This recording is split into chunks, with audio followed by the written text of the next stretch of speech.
The views expressed here on Now See Here are not necessarily those of the sponsors, advertisers, Jack Chris the host, or Roddy Merritt.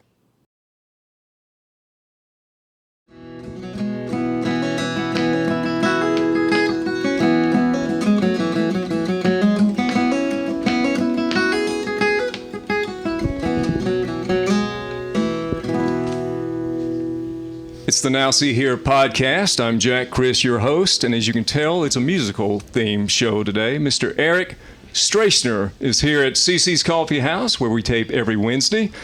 Eric, good to have you with us, and your guitar. Good to be here. Good to be here with my guitar. Well, you know, we're doing a different kind of scene here. We normally tape behind the table. People are always banging the table and knocking the mics, and coffee's going everywhere. This is more of a laid-back kind of approach. Good. I'm just going to bang on this, you know. Well, just don't smash it. You do a Pete Townsend, I'll do a Roger Daltrey and spin the mic. This one's had a couple of Townsend episodes in the past, it looks like. On purpose? Not by me. I was going to say, you didn't smash your instrument, I would hope. Now, Eric, you are a Jackson attorney. Mm-hmm. Your firm is? Stracener and Neely.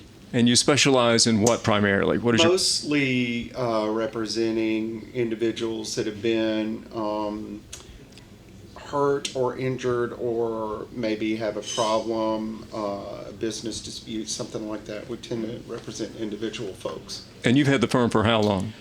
We have been in that firm probably 7 years.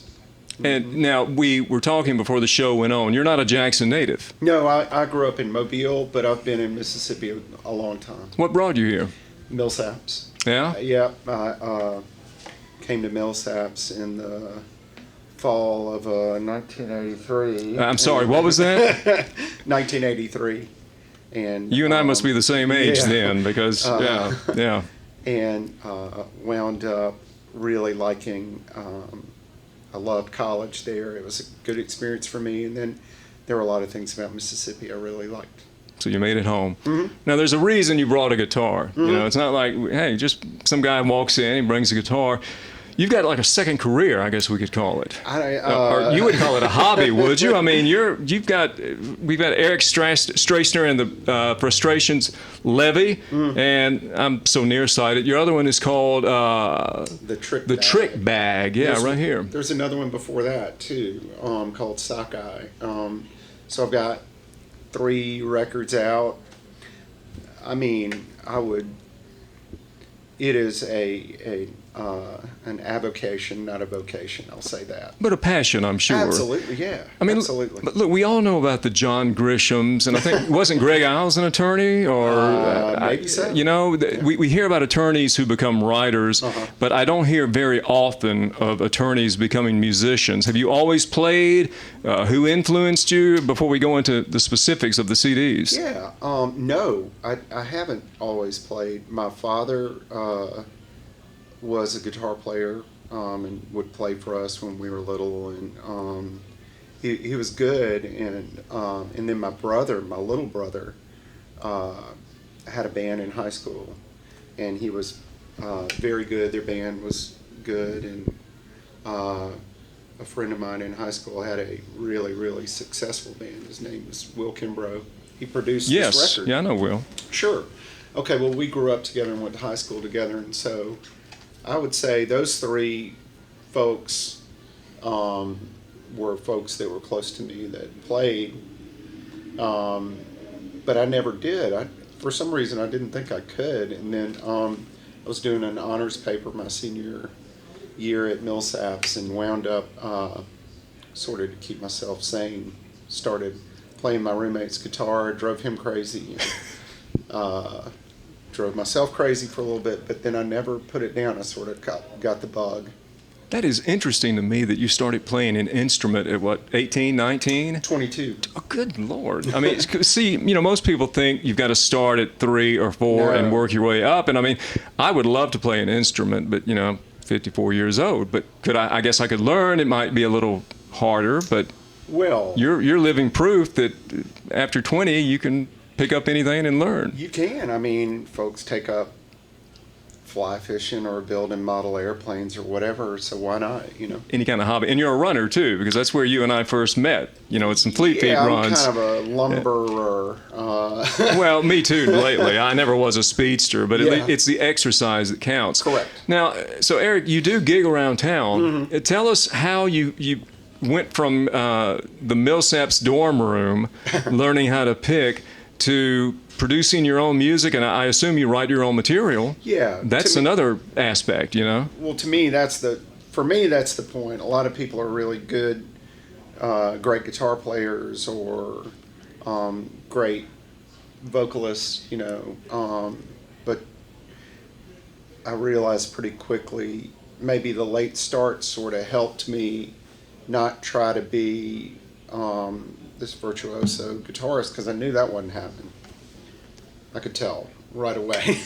And sounded good to me, though. And I was an English major, and I liked words, and I liked Right. writing, and so to me, I'd always gravitated toward Singer-songwriters? well, or bands that, you know, were at least saying something. Right. You know, besides Shake Your Booty and all that. Although that's There's a time and place for that, Absolutely. you know? A little rock and roll, but people like Pete Townsend, I guess, or Neil Young, Dylan, Totally. I mean, you nailed it. You know, those guys. Joni Mitchell, yeah. Yeah, Richard Thompson. Oh, sure. A lot of others, for sure. A guy named Bruce Coburn, ring a bell? Yeah. Love the guy, Canadian singer-songwriter. Yeah. I mean, I know him a little. I sort of came to him maybe late, but.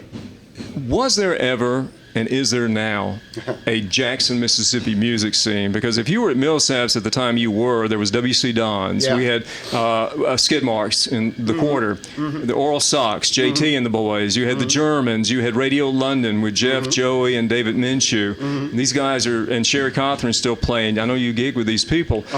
Do you think, was there a burgeoning scene at that time in the early 80s? And do we have a Jackson music scene now? Not like an Athens scene, but do we have our own distinctive sound, Eric? I think the answer to both those questions, in my view, is yes. I mean, when I came here in 1983, you know, I was used to going to clubs and seeing shows, and one of the main reasons was we had this unbelievable band, Will and the Bushmen, Yeah. already there. Yeah. And they were just, you know, incredibly good. And sure enough, a couple of years later, they would get signed to a major deal and all that. So my first reaction was, well, I'm going to go find the punk bar. And I sure did. In W.C. Dons, I saw a million shows there. And Great place, wasn't it? yeah, and I remember at the time, Millsaps would book bands to just come play for free at the college all the time. Right. And that's where I remember vividly seeing Tim Lee play a lot. Oh, yeah. And Yeah. I remember... Member of the Windbreakers, too. Yeah, I should right. say. And that band, I think those guys certainly, Will Kimbrough would say they had an influence on him as far as, you know, being able to record your own stuff and all that. I think they're a year or two older than me and Will, probably. I don't know. But those guys are great and made great records, and, you know, folks all over heard of them. And they were in with the really, really huge music scene coming out of North Carolina with Mitch Easter and those guys, and yeah. R.E.M. and all those Yeah. guys, and the DBs. And so it took me a minute to discover all those folks, but there was a scene. Now I think absolutely there's a scene if folks will just go see them. That's the problem, getting people out of their homes and off YouTube and going to see live music? Maybe not for young folks so much. It seems weird to me that when I go to other cities, I'll go to a show and there's folks our age there, and younger, and older too. Here, it seems like once you hit a certain age, nobody goes to shows anymore, and I think that's too bad because there's very cool bands playing all over Jackson right now. Many for free, right? Yeah, a lot of them buy for a couple of free. beers and for free. Absolutely. Now, how would you describe your current music now? I mean, if people were to pick up Levy or let's see, the Trick Bag. I tell you, I'm blind. You know, what? I hate to ask an artist, who do you sound like? Yeah. Because that's kind of an insult. But let's ask you to define and describe your own sound. Yeah, it's not an insult. We're all thieves. And well, in a way, yeah. Nothing new under the sun. Elvis Costello said it. You know, every good songwriter is a magpie and a thief, and we're all thieves. And the trick is to steal from good people and to not make it too obvious. And and sometimes it's even unconscious. As far as what I sound like, the last record has. That's Levy, right? Yeah. It has several pretty loud rock and roll songs and a couple of spooky country-ish songs, and then a couple of songs that sound like kind of country folk. So, would you grace us with a song? Yeah. And this will be a first for Now See Here. And of course, we're in a coffee shop, but man, it's like we can consider it like the Beat Generation. You know, we're at a coffee shop. Yeah, I forgot my turtleneck, but I got the. Well, we don't have the cap or the pipe or anything else, but cigarettes. Cigarettes. We'll do the best we can. What are you going to play? So this one is on Levy. It's called Umbrella Tree. Eric Stracener. Okay. Yeah. Well, I'm sorry. Is there a story behind it? A little bit. It's about generally what it's like for a dad to have a daughter and be concerned about what it's like for a child out in the world. Mine just turned 18. You're singing my song. Eric Stracener, take it away, man. Okay, here we go.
As a baby child to lay.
Damn. That's impressive. Does she know that was written about her? She does now. And what does she think? Oh, Dad, don't, Well, she's a singer and starting to be a very good guitar player, and she can really, really sing. She's even started to write some songs. So if she likes it, I'll be very happy because she's got a real good ear. Good ear. Has she written a song about Dad? Not that I know of, but maybe in due time. Yeah, right? We'll see. Eric, when did you? I'm going backward a little bit, and that was beautiful. Thank you. In fact, I mean, people call me an old fart, a curmudgeon, because I don't like modern music. I really don't. I think the best has been produced, and to me, it's modern, but it sounds like something that I would have heard, growing up in the 70s or 80s. Funny, when I wrote it, I was trying to write something that would sound like it was written in 1850. Really? Even further back? Which is dumb, I can't do that, but that's what I had in my mind. But yeah, I mean, I just don't get the modern music. I don't. And I do. I don't. And we're the same age. I don't hear the harmonies, the lyrics, the sound. There was that feel. And to me, it all kind of congealed in the 70s. I really believe that because you'd had the Beach Boys and the Beatles and Hendrix, and then these people assimilated that and even the soul music. I mean, the Philly sound. We just don't have that anymore, man. No, we don't, but we have other stuff. And, it is overwhelming, particularly now, because there's so much. It's so easy to make a record, anybody can do it. It used to be that to make a record, you had to be a band for a long time, and a lot of people notice you, and then you would have to essentially become a sharecropper and buy into studio time and all that. Well, now, we're doing a podcast in a coffee shop. And my hero, Rundgren, records his CDs on a laptop now. Right. The Pro Tools and all that. Yeah, and anybody can. And so the bad news is, gosh, there's so much music, and a lot of it may not be your cup of tea, but my experience has been that a lot of it is unbelievable, and the trick for me is to keep my ears open. Look for it, yeah. Yeah, and my kids, all four of my kids are very musical, and they have real different tastes. So I ask them. I'll say, what do you like? And sometimes I don't like it. And sometimes you do. Sometimes I do. Well, in fact, there's this band, everybody's kind of onto them now, but Young Valley from here they are just a phenomenal kind of, to my ear, sort of like a country rock band. And they are just amazing. And they were playing right under my nose. And if not for my daughter, you wouldn't have known. I wouldn't have known about them. And now, they're incredible. Well, I guess maybe I should say what we hear on popular radio I don't like. I'm sure there are a lot of talented artists that I may never get to hear because, again, there's so many out there. I mean, I've heard Tame Impala. They sound interesting. I like that sound. And there are cool. a couple of new bands out there. But, again, it sounds like they're trying to replicate what I liked. And I'm not hearing anything like, there'll never be another Yes. There'll never be another Steve Howe. Yeah, and some people might hear you say that and go, yeah, thank God. Good. Yeah, maybe so. Well, and we're talking about you today anyway. No. I mean, we're talking about music, and I think this is a really cool topic because, everybody's trying to replicate something. Well, as you said, what Costello said. Very few people aren't, and I heard a Ramones song the other day. And, when I was in high school, that was a mind-altering thing when the Ramones came out. Sure. But those songs, it was all about punk this and punk that, but those songs were like doo-wop songs. They were like 50s, they sound like something made in Phil Spector's studio just with this wall of guitars. Well, he produced one of their records, That's right. That's end of the century. Accident. Yeah, right. That was not right. So anyway, it's just a trip. here's something else, and I'm talking too much, but my No, kids... it's a podcast. That's what we do. Because of the way my kids, and most young people, I would assume, experience music, it's just so different. They stream it. There is no investment in the album, in trying out something. And it used to be that if I heard 2 songs on FM radio and I had $10 or $5, I could go to the mall and, man, I'm going to take a chance on this record. You know, I did the same thing, yeah. And spend your money. Well, now they have a streaming service. There is no investment, so they can try out anything with no risk to their bottom line, and that's a good thing. But you know, Eric, one thing that I don't like about that is when we were growing up, the artists, when we were growing up, kid, get out of my yard, the artists, when they put out a record, the songs were in an order, a sequence, based on the artist. He wanted you to hear these songs in that order. And I still do that. I'm glad you do. Thank God. I'm glad, because that's the way it should be. But now it's like pick and choose. It's like a mosaic, and you just take what you want. But I mean, if you sat down to listen to Dark Side of the Moon, man, you had to hear side 1 and 2. Or Lamb Lies Down on Broadway, you'd have to listen to the whole thing all the way through to get what they were trying to get across. Now it's like, well, we'll take this song. I don't like this, so I don't like this person. Well, maybe you do, maybe you don't. But when did you put out your first CD, and was this, you said you've got 3. That was the second one. The first one was... 2001, maybe. What made you decide to go out on a limb and produce your own CD? Well, Chris Nicholas had a little studio in a building in Fondren, and I heard that he could record it maybe for cheap, and I had a bunch of songs. I had gotten through law school and I had gotten a job, and so, you know, I thought, well, maybe this wouldn't be a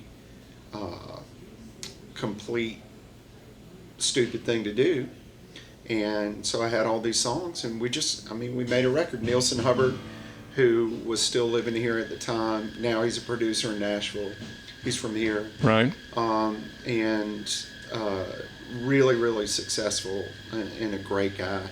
He just said, okay, well, I'll produce it. I wasn't even sure what that meant. So we just kind of made a record together. And do you have a favorite? I mean, I know it's like picking a favorite of your children, but which favorite one? Record? Yeah, of your disc. I think most people that make records would just reflexively say, oh, well, my last one's my best one. But I think my last one's my best one. Well, you get better as you go, you know? Yeah, and your next one may be your favorite one. Absolutely. There is going to be a next one, right? Absolutely. I mean, I've got it written and ready to go. This last one was recorded, back to your point about how easy it is to make a record. Kevin Cornell. Yeah. We recorded most of it in his house.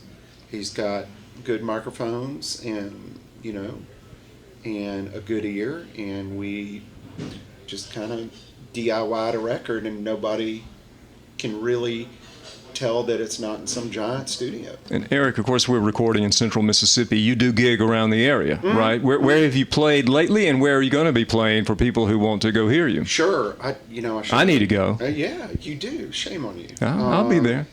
I know the guy. I can't believe it. I'll put you on the guest list. I mean, I play at Hal & Mal's. Yeah. I've played a lot of places around here, but the places it seems like I play now, I play out in Livingston some. Yeah. I play at where else? I'm drawing a blank. Martin's, maybe? I've never played. Well, you probably need to. I need to. And I need to play one of those CS's gigs they're having. Yeah, they're coming back with that. And Inez is still there, after all these years, the Inez burger and everything. I still owe her some money from... I think I do too. I'm sure I do too. But where can people purchase your CDs? We aim to promote our guests. So where can they get Eric Stracener's work? The funnest way is just to message me through Facebook, and I'll send them one. But if they want to get them streaming, like I said, iTunes, Spotify, Amazon, probably CD Baby, and I think Bandcamp, Reverb Nation. They can find it. Oh, yeah. They can search and find it. They can spell my last name. They can find it. Stracener, Stracener. And right. We're about out of time, Eric. It's been great having you. Thanks. And Roddy and I will come out and see you gig. Just put our names at the door. Okay. Because we're podcasters. We don't have a lot of money. A couple of fit beers right on the in. house. Here we are, middle-aged men, and that's how it is in this economy. But I'm going to do something different, Roddy. If you'll bear with me, will you take us out with a song? I'm going to say goodbye, and then you take us out. We'll segue out. Sure. All right, folks, I'm Jack Chris. This has been the Now See Here podcast show, anchor.fm/Now See Here. Thank you so much for listening, and we end the show with Mr. Eric Stracener. Eric.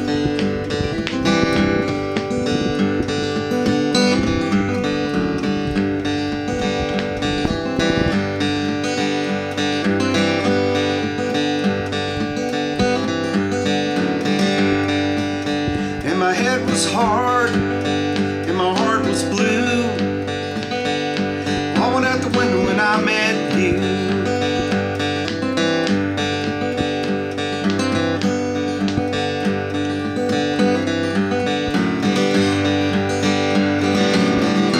Lost my hat in Alabama. Lost my ass in Tennessee. Lost my mind in Pensacola. You smiled back at me. My head was hard and my heart was blue. I went out the window when I met you.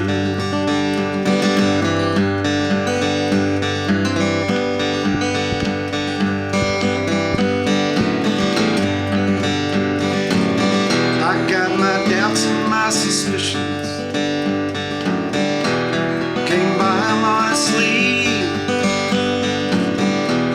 You sent me on a mission when you smiled back at me. My head was hard and my heart was blue. I went out the window when I met you. I went out the window when I met you. I went out the window when I met you.